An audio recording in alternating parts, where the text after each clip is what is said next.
अर्चना रेसिपीमध्ये तुमचं स्वागत आहे। आज आपण फ्रेंच फ्राय आणि चिप्स करणार आहेत। बाकी ते छान झालेत, एकदम कुरकुरीत फ्रेंच फ्राय पण आतपर्यंत मस्त तळलेले आहेत। आता 5 किलो बटाटे घेतलेले आहेत। हे साल काढून घ्यायचे आणि साल काढले की आपल्या पाण्यात टाकायचे, म्हणजे पाण्यात टाकले म्हणजे आपले बटाटे काळे पडत नाहीत। बस पूर्ण चांगली साल काढून घ्यायचे। तुमच्याकडे जर कटर असलं तुम्ही कटरने फ्रेंच फ्राय करा, पण माझ्याकडे नाही, मी माझ्या चाकूनच करणार आहे। पहिला उभा बटाटा कापून घ्यायचा आणि मग त्याचे असे पातळ पातळ असे स्लाइस करून घ्यायचे। आपल्या आवडीप्रमाणे लहान मोठे करू शकता। बघा असे करून घ्यायचे चांगले। आणि आता आपण असे उभे पण कापून, जास्त जाड पण नाही ठेवायचे आणि लय पातळ पण नाही करायचे, ते कारण लय जास्त जाड ठेवल्यावर पुन्हा फुगत तेल आपण तेलात तळल्यावर। बघा आता आपण असे सगळे फ्रेंच फ्राय करून घेऊ। आता ह्याला पाण्यामध्ये टाकायचे, लगेच असे ठेवायचे नाही, बाहेर पाण्यामध्ये टाकले म्हणजे काळे पडत नाही। बघा आपले सगळे तयार केले तर आपण आता तुरटी फिरून घ्यायची असे 3-4 वेळेस आणि पाणी भरपूर टाकायचं, म्हणजे आपले फ्रेंच फ्राय काळे पडत नाहीत। आणि हे झाकून ठेवणार आता रात्रभर। बघा सकाळी असं नळाखाली 3-4 पाण्यांचा धुवून घ्यायचं। 3-4 वेळा धुतलं म्हणजे आपले सगळे स्टार्च निघून जातं त्यामधला आणि आपले फ्रेंच फ्राय चांगले असे पांढरे होतात तळल्यावर। बस 3-4 वेळेस चांगलं धुवून घेतलं की आपण इकडं पाणी ठेवलं उकळायला। 3-4 लिटर पाण्याला उकळी आली की चवीप्रमाणे मीठ टाकायचं, उपासाचं मीठ आहे। आणि त्यात आपण फ्रेंच फ्राय टाकून घेणार आहोत। बघा आता आपण जेवढे बसतं तेवढं टाकून घ्यायचं। भांडं मोठं घ्यायचं, पातेलं मोठं पातेलं घेतलं म्हणजे चांगलं असं शिजत आहे।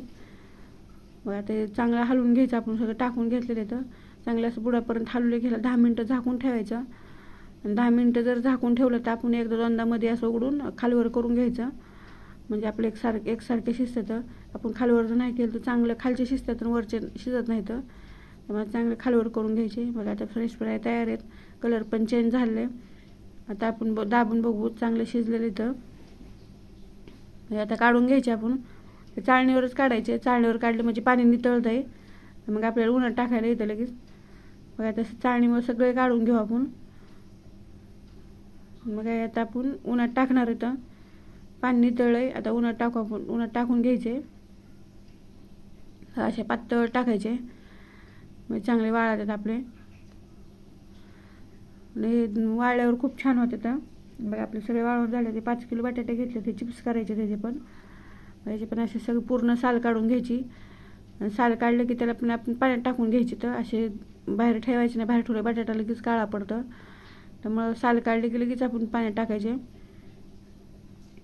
बघा आता खिसणीवरती आपण खालनं वर खिसायचं नाही, वरनं खाली खिसायचं, म्हणजे आपले चिप्स आख्या पडतात। खालनं जर वर घेतलं तर चिप्स असे तुकडे पडतात।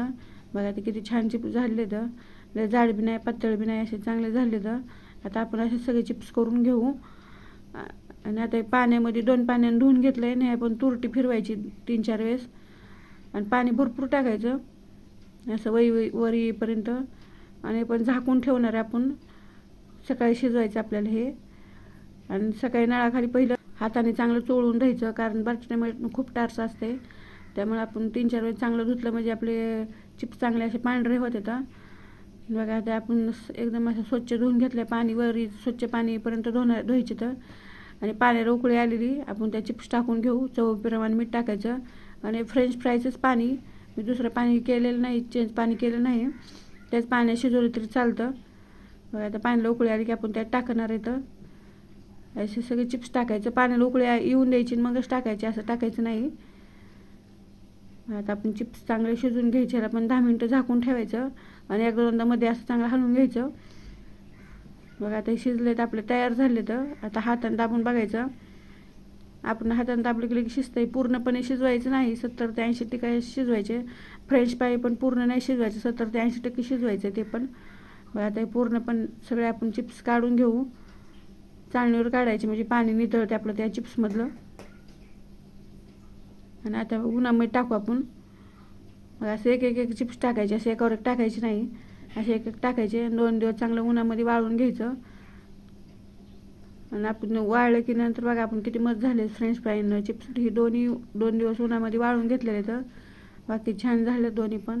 आणि आता आपण तळून घ्यायचे आणि तेल ठेवलं आपण तळण्यासाठी, पण जास्त कडक तेल करायचं नाही, असं मिडियम तेल गरम करायचं आणि गॅस पण मिडियम ठेवायचं, असं मोठा गॅस पण करायचं नाही।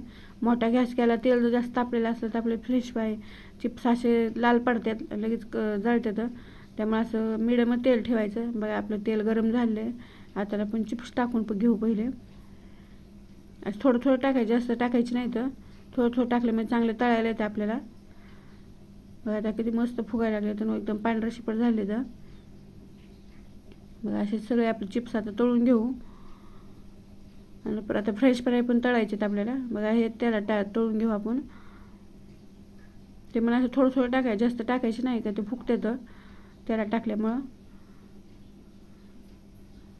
किती छान मस्त फुगायला लागले फ्रेंच फ्राय पण चांगले एकदम पांढरे शिपट झाले तर. आता आपण हे पण काढून घेऊ. आणि हे मुलांना खूप आवडतं. सॉससोबत खायचं, चाट मसाला टाकायचा, त्यावर थोडी मिरची पावडर टाकायची. खूप छान लागतं खायला आणि वर्षभर आपण खाऊ शकतो. डब्यात ठेवायचं हे घालून. मग आपले फ्रेंच फ्राय चिप्स किती मस्त झाले तर एक तोडून दाखवते तुम्हाला आता. मग किती मस्त आतपर्यंत तळलेले तर आणि चिप्स पण तसेच असे कुरकुरीत एकदम झाले तर. हे माझी रेसिपी कशी वाटली कमेंटमध्ये नक्की सांगा. लाईक करा, शेअर करा आणि चॅनल जर नवीन असेल तर सबस्क्राईब करा.